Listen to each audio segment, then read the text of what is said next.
Hi, everyone. Hi everyone, I'm Golda And I'm Jamie. and welcome to the J Gold Impact. So, for today's episode, we wanted to spend a few minutes with you talking about the differences between being a giver or a taker. And which one are you? And so, I guess to kick things off, I would love to hear from you, Mom, about your thoughts on being a giver or a taker and what you identify as. Okay, so for me, I identify as a giver. And the reason why I say that is that during the days when I wake up in the morning, throughout the day, at work, and coming home, I usually think about what is the next thing. So I wake up and I think, okay, what is breakfast going to be? What is lunch going to be? And what is dinner going to be? And in that regard, when I get into work, I think about, okay, what am I going to do for my coworkers? What is my day going to be like? And always envisioning helping others. So I do believe that as a giver, the main part is feeling like, not always, but just feeling like you want to help.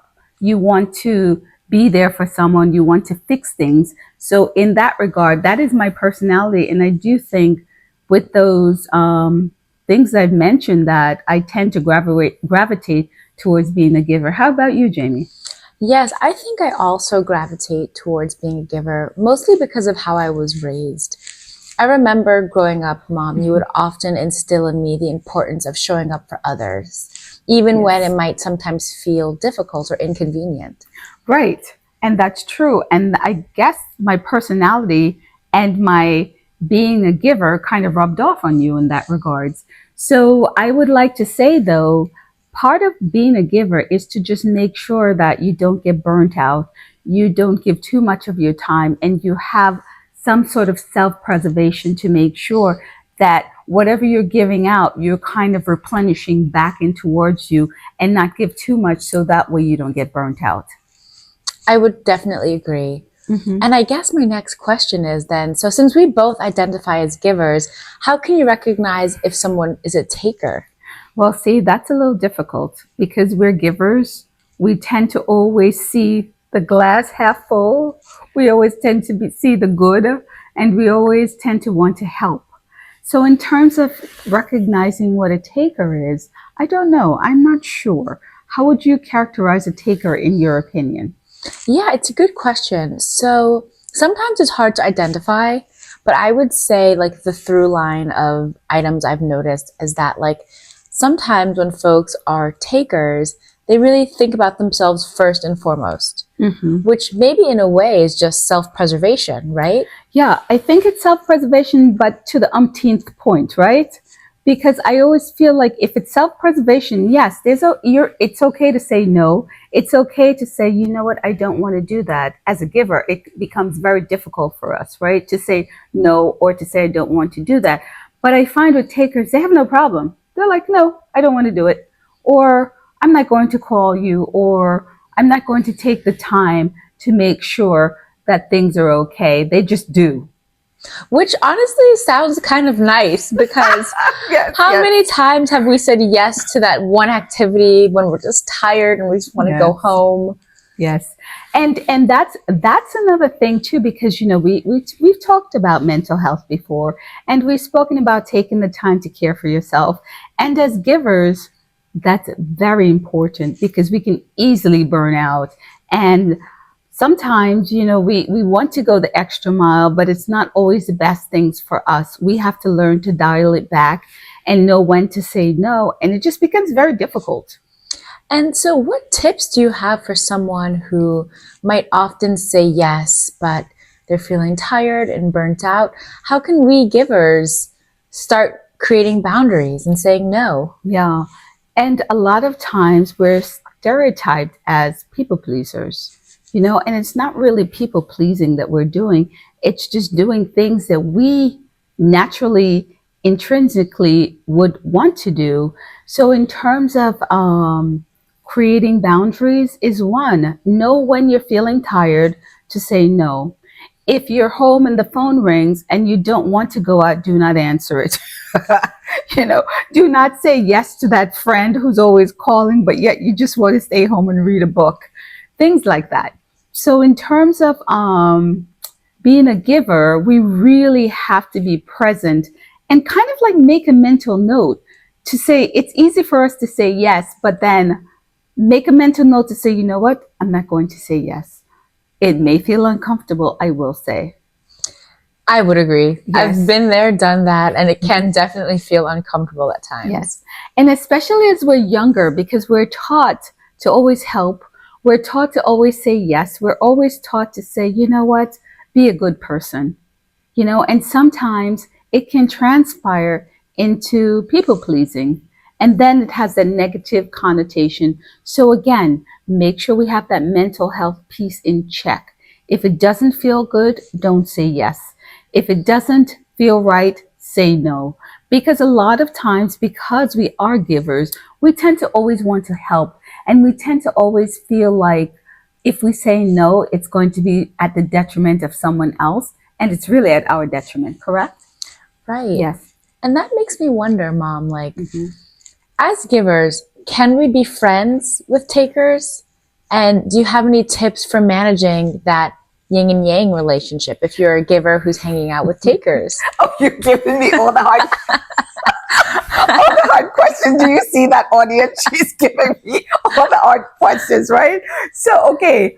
Takers, what was the first question? The first question. Okay. The first question is, do you think givers and takers can be friends? Yes, givers and takers can definitely be friends. But as givers, we have to make sure we don't give too much, because as you may or may not know, the takers have no problem taking. So we just have to be careful with that and know, as givers, we have to know our boundaries. We have to know our line, so that when someone crosses it, we're like, oh no, that's the end of it. The buck stops here, right? So first and foremost, make sure that when you're with a taker, you recognize that this is a taker, and we're not by no means saying that, you're going out with a negative thing, but we're always looking to help. We're always looking to solve. And in the case of takers, it's like the yin and the yang, the opposite, right? So we have to just be careful to do our homeworks and do a mental check-in. Does this feel good? Am I giving too much? Am I saying yes when I mean no? Am I just making myself uncomfortable when I should just say no? So those are the signs. And that actually just answered the second question of, do you have any tips and tricks for someone who might be a giver who's interacting with or has friends that are takers? And I think you'd answer that. But I do have to say, as you get older, you learn to stop giving so much. As you're younger, it's easier to give, but as you get older, you start to do self-preservation. You start to think about, hey, I don't want to do this. Who am I pleasing? I'm too old, or something of such. So I think as you get older, you start to gradually navigate into being not so much of a giver. You're still a giver, but you're not going to give so much of yourself. So in terms of that regard, when you're younger, just be very conscious to make sure that, yes, we're seeing the glass half full. Yes, everything is beautiful. Yes, life is okay. And, we have friends and things of such, but just make sure that these points are not draining your energy, draining your chi, so to speak. Right. And it's a great point, because I'm also realizing that most of the times people are not even thinking about you as much as you think, which is why it really is important to put yourself first sometimes. Yes. And as givers, we tend not to do that. We tend to kind of like shy in the background. And I'm not saying every giver is like that, because you do have some givers who want to be in the spotlight, want to be upfront, want to learn, want to know, want to have a presence. So we're not by saying that. We're just saying that a majority of us, most of the time, tend to want to just be in the background and just give and help, because that's where we shine. Right. Yes. Right.